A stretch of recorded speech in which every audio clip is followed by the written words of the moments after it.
Hey guys, a few weeks ago I had a little chat with my business coach, and we went on Facebook Live and just had a bit of a conversation about it for a bit. And I thought I'd do the same today. There's a lot of people you sort of fed back and said that they really enjoyed it. So I'm hoping that my business coach Claire McTurnan is watching this live, and we're going to chat about running and growing a small business, because it's actually quite tough. But I'm really happy to be open and honest about it. So we're going to have a quick conversation about it. So it's going to be live for about 20 minutes. So if you're watching the replay, fast forward for a couple, just because I need to bring Claire in. Let's make sure I can do that. Come on, press the button.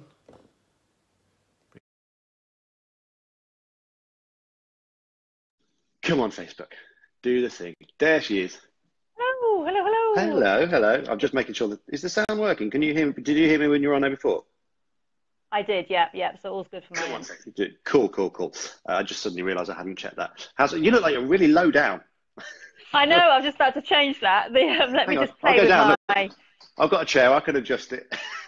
There we go. Look, we're sorted. All's good.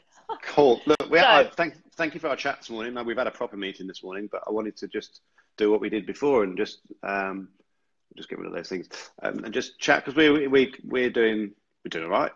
But we said we would share some stuff about growing in business, and I was talking to loads of guys last night at that networking meeting I went to, and they really like the honesty stuff, so I'm all about that. So you're just going to ask me questions and I'm going to answer them. Is that what we're going to do? This is going to be quite scary for me. Well, let's have a bit of a chat. So okay, let's start with the best one, right? So why do you find growing your business is so tricky? What's the tricky stuff that you find you have to plow through? Well, one of the reasons is why I've got you as a business coach is it's being accountable. But there's a lot of things that I know and you know and other people know and we need to do to grow our business. And for some reason, you just get stuck doing the little things, the bits and pieces that you don't really want to do. And you think, oh, like picking up the phone, right? You don't like picking up the phone. Doing video, you didn't like to do video. And then lo and behold, when you did video, it worked for your business. But lo and behold, when I picked up the phone, it did that. I think it's really tough, like to quote you, to get out your own way, which I've used accidentally in a workshop the other day, and everyone used that quote, so I've stolen that. Sorry, I hope there's no copyright on it. I think we do get in our own way, and running your own business is really cool, and you do it for the fun of it and everything else. But if I think back to driving a van, which is what I used to do, if I didn't do my deliveries, my customers would complain to my boss, and I'd get an arse kicking. Whereas in my business, no one really knows if I don't follow up on people. I might think, I went to an expo on Friday, but I'd rather just like write a blog because I like writing content. I'll follow up with them tomorrow. And I've definitely been guilty of that this month, not following up on 2 or 3 people that I potentially lost, but I've clawed one back this morning, not following up properly because I'm not doing what I know I should do. And it's really, really annoys me, as you know, because I know what I need to do, and then I don't do it. And then I beat myself up about it. And it's like, oh God, it's so annoying. And it's like this sort of Groundhog Day thing. So that's definitely one of the things that stops me growing it. Well, you mentioned something really interesting then. So back in your van driving days, I'm assuming then when you started the day, you'd have a list of deliveries. Yeah. So you knew there was not all this other noise and stuff and all these other options of stuff you could do. You just had the list of deliveries. Yeah. So you just did them in the logical order and you got them done. And I know for you, it was that big thing at the end of the day of having an empty van. Yeah, empty van moments. And when you run your business, you never get to that empty van. It's like revision. You can never, when can you say you've finished it? Do you know what I mean? You can always do more when you run your business. And I think that's the thing, isn't it? So most people struggle to grow their businesses just because there's all this stuff going on and then they don't know what to work on as a priority. So invariably, that means they kind of don't work on anything. They just stay focused on the here and now and deal with whoever's shouting the loudest, which is invariably clients. So therefore, they don't push themselves to actually achieve that kind of growth. So do you reckon that's it? So if you're thinking about your... What Stacey said is actually, I used to do that as well, sit and tweet on the roundabout.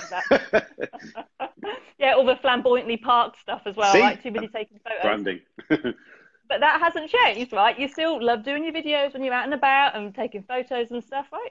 Yeah. So do you reckon then, if you could cultivate that list with no other noise, there's just a single list of activities for each day, you would just feel much more on it with your business? Yeah, well, that focus. This is what I've started doing. So I'm a big fan of Sales Radar and having a customer relationship management tool, so a CRM. And I've finally got mine into an order that I need it in.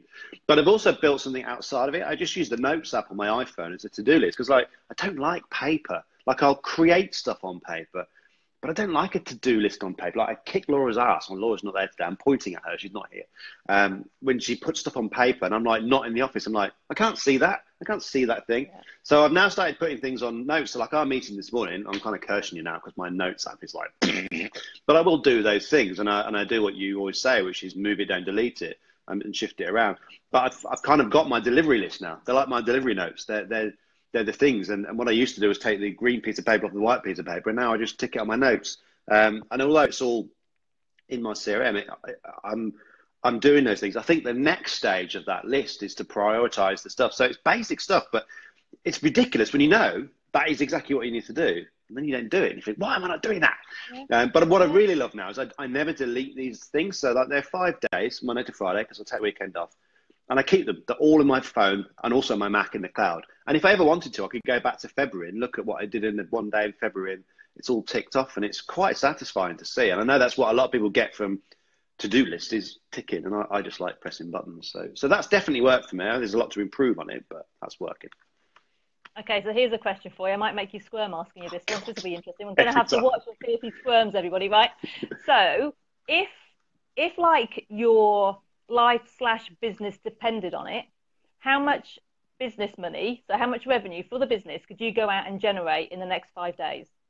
So like if all you had to do was generate revenue, how much do you reckon you could generate in the next 5 days? So like we're talking like some big issue, you've really got to shift your ass and generate a shed load of cash. How much do you reckon you could generate in the next 5 days? So think about who's already in your audience. I can answer that. How much money? I can answer it like retrospectively, because last summer I had a really big corporation tax bill, and we were discussing this at Binswood Hall. Oh shit, I've got to find this X amount of money, and we created it on paper, and that was the summer camp, and it generated nearly 10 grand because I got my arse into gear. I wrote it all out, and I think the really key part of that was I needed to do it. It was my boss calling me saying, the customer hasn't had his wine. It was that thing. It was the, HMRC don't give a shit about small businesses, like, give me the money. Yeah. So I was like, I've got to find this quite large sum of money. How am I going to do it? We need to generate more income, which is what you always say. And I'm like, I don't know how I'm going to do it. And the summer camp just came out of it. But I come up with lots of cool ideas. I think the reason that I actually implemented that was because I needed to do it. And I think we launched it, was it in about 3 or 4 weeks we launched it?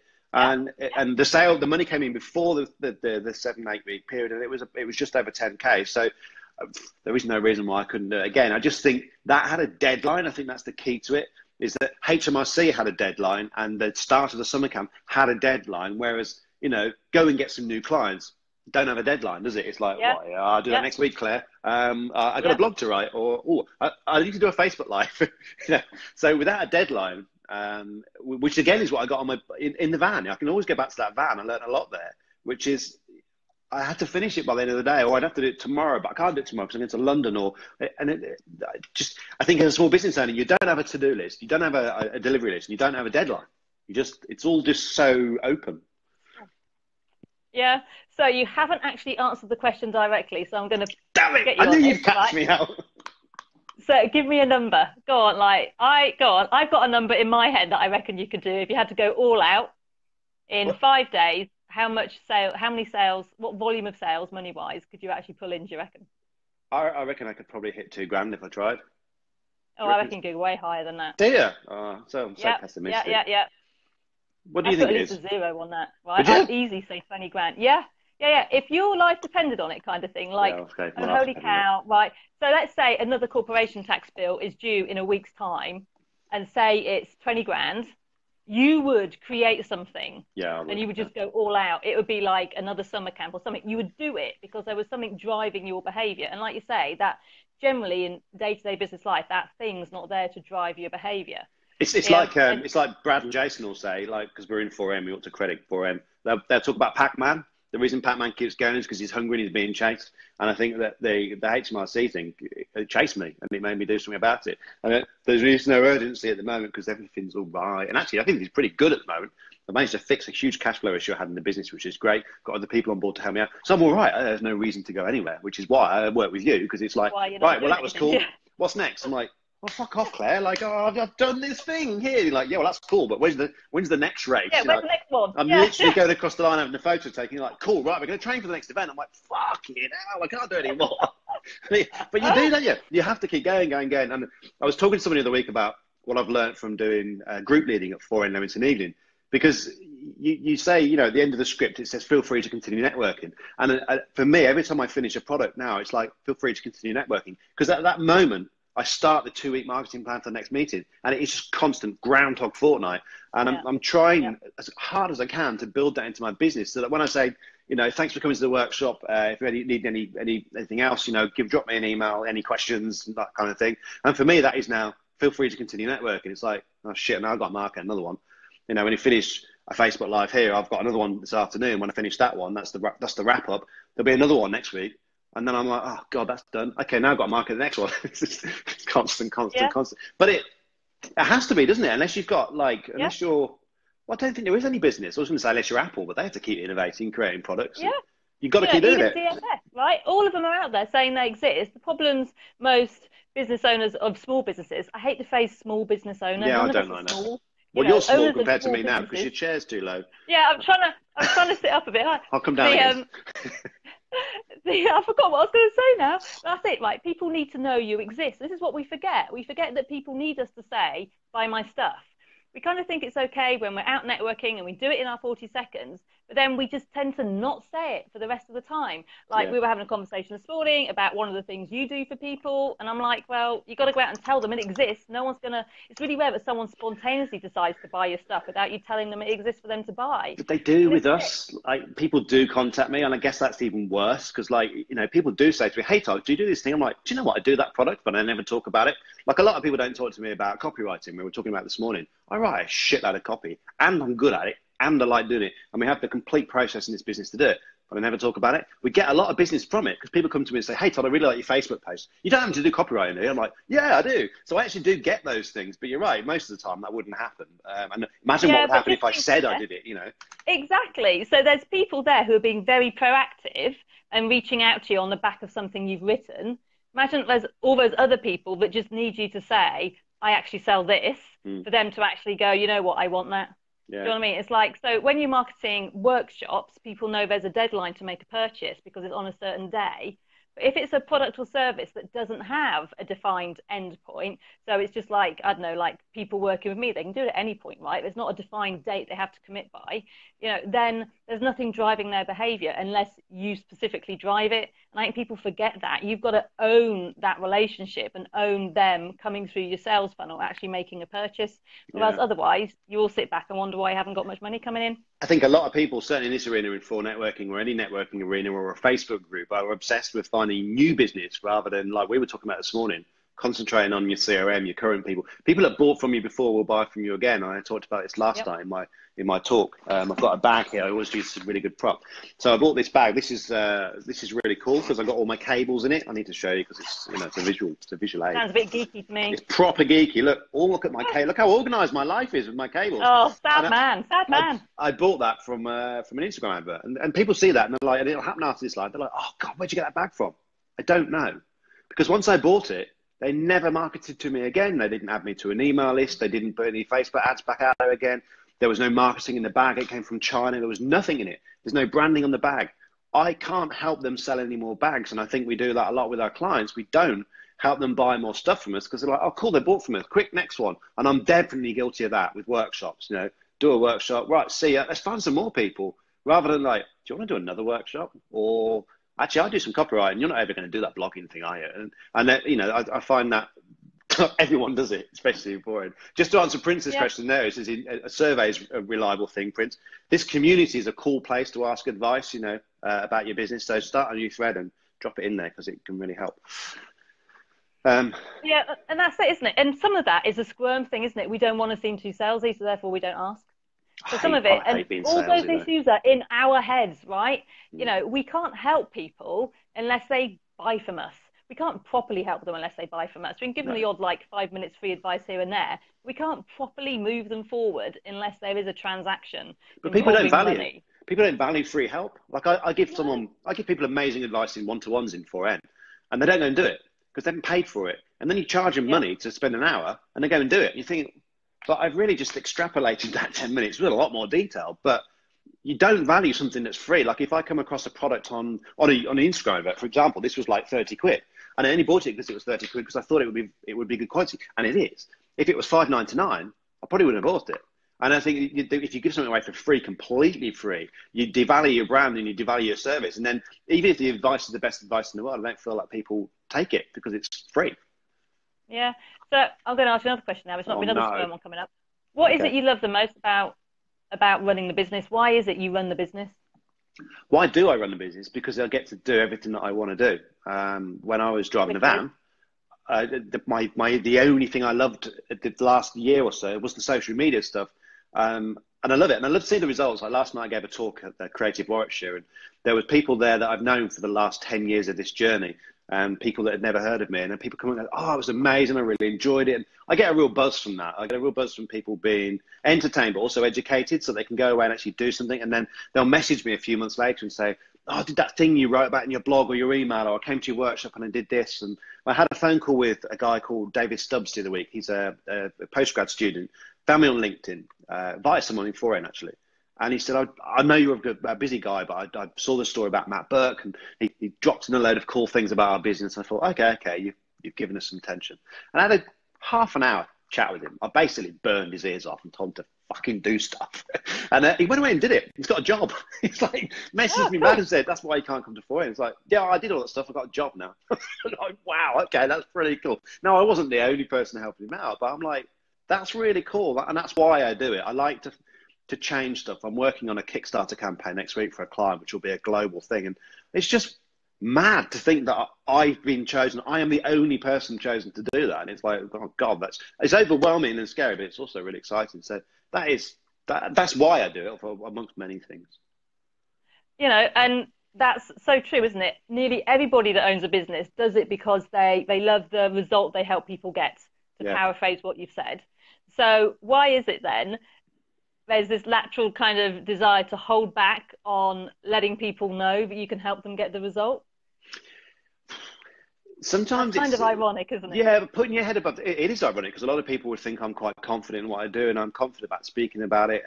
But then when you get someone on board and they want to pay you, it really has to work then. Like if I can give advice on Facebook Live and blogs and stuff and talks and on the phone, and they're not a client, so it's like, kind of doesn't matter. It's like giving someone directions in the street, but you're never going to see them again. So if they're wrong, it doesn't matter. They're going to get lost. They're never going to see me again. Although I never give any advice that I wouldn't think would work. When it's a client, the pressure seems to be quite a lot. So sometimes I've got a new idea for a thing. I'm like, oh, yeah, but someone else is doing that. It's like LinkedIn at the moment. So I've got LinkedIn in my private group, and we're chatting about it. And I kept it quite basic when I started. But some people have had some phenomenal results from it already. But I've always shied away from doing LinkedIn training because there's two really cool people in here that do it. But of course, in fact, it's free. There's always going to be people that do what you do. And I'm sometimes a little bit scared to go and do it. But then, of course, I'll then go out and tell people, but you're unique. You'll add different value to it. People like you, they think he's a dickhead, so they're going to buy from you. And so really, I need to take my own advice, like we all do, that actually some people just really like what we're about. So whether we're the same, being in it for 20 years or not, they'll buy from us. So I guess no one wants to let anyone down. They don't want to be that person, and marketing is an odd thing. Like if you were buying like printers from me, the printer prints on paper, ta-da. Whereas a service is hard, and you know that. That's why you specialize in service businesses. Services are not always that tangible. Social media is a nightmare. ROI and all this stuff, you can track clicks and likes and shit, but really it's about the money in the bank. So I can prove it's worked for certain things, but there's a lot of conversation here often. Should you take on a marketing agency that promise you results and pay them on retainer? It's like, God, that would be a nightmare, because it's only one part of what I do. Social media and online marketing is only one part of what any business should do. They should do networking. They should speak at events and post things to people and pick the phone up. So it would be unfair for me to just say, yeah, well, I'll guarantee you results, because if they're not doing any of the stuff, it won't work anyway. So I think that's often why I'm a bit like, oh, because you can't prove it. You can't. It's like the Emperor's New Clothes sometimes. You can't even see it. You can't see the conversations people have about you offline. And I know that some of my clients are like, we're putting some great content out, and they're looking at the video views and the comments, and I'm like, yeah, but outside of that, some cool shit's happening, but you need to do the next bit. You need to make the phone call. You need to do an advert here. And so I guess that's why it's a difficult one. But you've had tons of clients get some awesome results following your recipes, right? Yeah. And I'm one of them, right? Yeah. The times I've done paid workshops, I filled them every time, and I did 4 using the marketing plan you gave me. Yeah. So we know there is evidence that what you do works, and I'm certainly not your only example of that. 4N's a great example. I've applied that Leamington Evening system to other groups, and they beat me on the leaderboard. I mean, it does work, and sometimes I'm guilty of sticking in that 4N thing, but I learn quite a bit from it. But it does work, yeah. So, I feel like energy's dropped now because talking about all the hard stuff. Let's do about the good stuff. So what is the good stuff about running a business? The good stuff, it's having your own time. Like back to the van days, I worked every Saturday. Now I don't, Saturday morning, okay, I'm on 4N TV Live with Bob on my lap, making sure people are streaming okay. I get to do stuff like this. It's like, should we go live? Yeah. Let's go live. No promotion. Let's just go live. We've got a couple of people on there that I've never spoken to before. I'll follow up with them afterwards. So I love being able to do that. I love having my own office. And my office is just full of cactuses, and it's a bit of a mess today because Joe's not here. I just like doing what I want to do, and I like thinking, I want to do that. Let's do that. Although that's sometimes a downside, but it's just, what I'm like. I don't like being told what to do. It's a tough job you've got. But I like being able to do it. And obviously I work with Joe, which is hard and interesting at the same time. It's tough living with your director. But I like to be able to do it my way. I spoke at an event last night, and it was a creative event, and I gave the talk with a glass of wine. I dropped a few F-bombs because that's who I am. That's who I am. If you don't like it, then it's kind of cool. And I've definitely learned that over the last 3 or 4 or 5 years, that if you genuinely are yourself, then you get further and you meet some really cool people, you attract some cool people. And I would not have done that working for someone else. So it's not even like a business thing. It's a life thing, running your own business. I dream about it. I wake up, the first thing in the morning I think about is business. I get a phenomenal amount of messages on Facebook and people that want help and stuff, which is great. So it never stops. It never really stops. During my talk last night, someone asked me about Bob, our baby. The whole thing is all mixed together. But I kind of like that. Like a really big lesson from the wine merchants, when my boss retired, Phil retired probably 2 years before I left, so 2011. And he retired down to St Ives. It was his dream. It was his vision. And he got there, and he did it by the skin of his teeth, but he did it. And he got down to Cornwall, and I think it was a few months later, he had a heart attack because he stopped and his body had a shock. And I thought, well, it's okay because he's alive. He's fine. But during his business and the business career, he did enjoy it. He really enjoyed the lifestyle those guys had with the wine tastings and the dinners, the parties, and it's good. And that's what I want from this. I'd happily be a billionaire with this, but I'd have to be happy as well. And so I genuinely enjoy doing it, even if sometimes it is a struggle and I do bang my head against my laptop. But if you're not enjoying what you're doing, you're wasting your life, really are. I totally agree. So what do you reckon's been the biggest surprise about having your own business?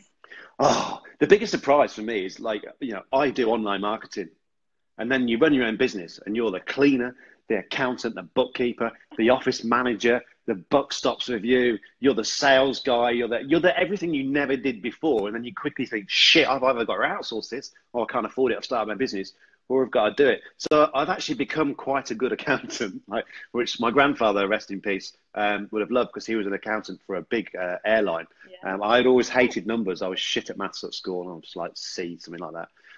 But I've got good at it now, because you have to. And now I'm at the point, as you know, where I'm outsourcing stuff. I've just taken on D. Atkins as a VA.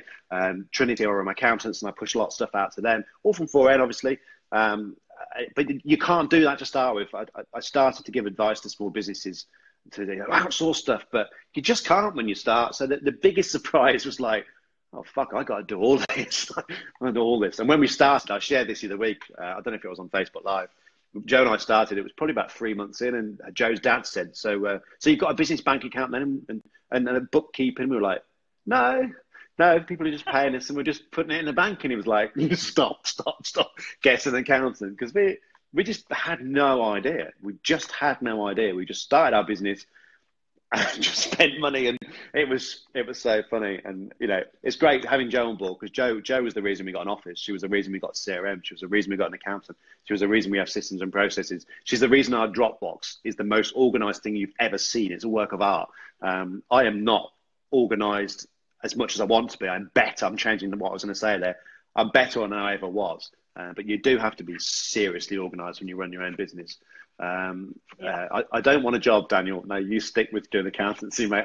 I reconcile zero, and I will look at shit, and that is my accountancy. That's it. I'm better. I will change the word in there. I am better at accepting when I'm not good at stuff now. I think I was very guilty of being a control freak, trying to do everything myself. Whereas now I'm like, I'm a marketer. I ain't a bookkeeper, right? There's files in here. I don't even know what the fuck's in them. I don't know what's in these files. It's not for me to know. Laura and Joe put them in there. I have no idea, and I don't want to know. I don't want to know. I don't even know how to book my workshops. I don't know the phone number for it. I don't know who to speak to, and I'm happy with that, because I'm just like, we need to do a workshop, book it. And that's the best way to be in business, and it's taken me a long time to let that happen. So that's a revelation, probably last 6 months or so, I think. Yeah, because so you certainly do seem to embrace outsourcing a lot more now than you used to. Outsourcing and I think that's one of the biggest challenges. Yeah, it sounds expensive. When you said outsourcing, then I'm like, oh, there's something in the back of my head that says money, and the little me's panicking, and I'm like, it's not expensive. It makes you money. Like, if I could stop doing all these bits and pieces, which quite frankly I'm rubbish at, for that hour where I'm spending what a VA could do in 4 hours, I spend an hour making money. Like yesterday, I followed up with one person, and there's a £600 invoice I sent out, and they paid it, and it's like, I need to do that more, because they're not going to do that. No one else can do it. No one else could have done that talk I did last night. No one else could do this Facebook Live. And that's, you know, they're not money generating things, but their awareness and their marketing stuff, that's what I bring to the table. So there's no point in me pretending I'm good at filing or I'm good at finding content for the email. Even the email on the Friday, I don't find the content. Laura finds it. That's what she's good at. That's been a huge thing for me. Because initially, everyone does. You start a business, you think, I'm going to do this.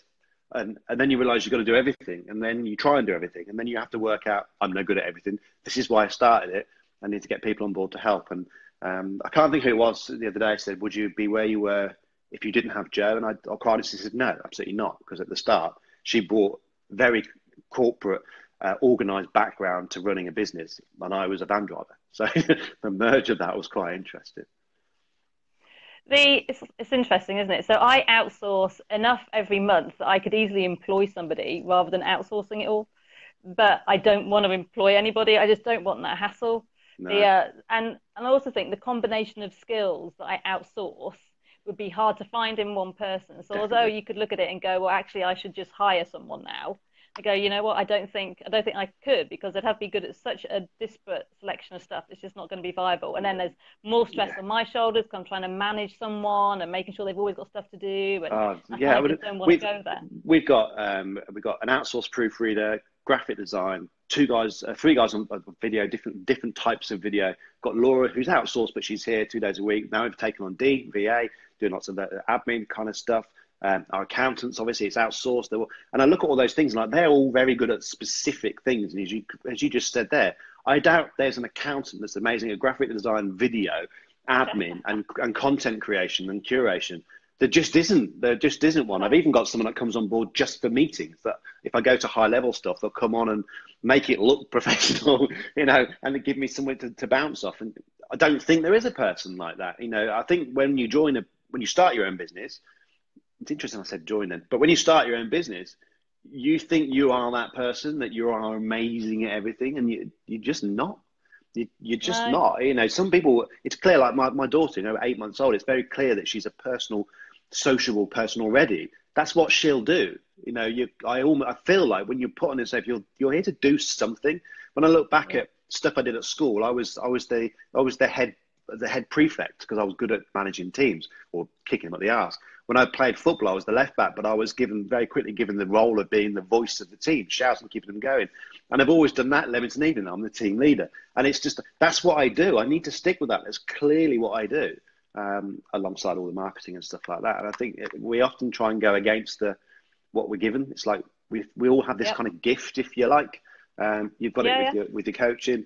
And there are lots of people on this that watch it. Like Daniel is an accountant. He's an accountant. He's not a marketer. He's not a fashion designer. He's an accountant. And I think you have to stick with what you do and get other people on. I think 4N for me is a huge corporation with little departments, and you all go down the corridors, knock on the door. You go to Rene, say, "Hey, Rene, I'm going to go to a really big corporate client next month. Should we go and work together? Because you do that. I kind of do small businesses." And then you've got Daniel there, and you say, like, I really need help with these accounts. And I can't forecast. And I feel like we're a huge business here. And outside of that, anyone that I've ever met, I use it the same thing. I need to do it. So he needs to outsource his marketing. Find a marketer. I don't know where you find one. And it's like an outsourcing is only a cost if you don't use the time it frees up wisely, or you don't make sure the bit of the puzzle you've outsourced then converts into money overall. Stuff's only ever a cost if people don't do the work around it properly and that kind of stuff. So outsourcing should only ever be a benefit.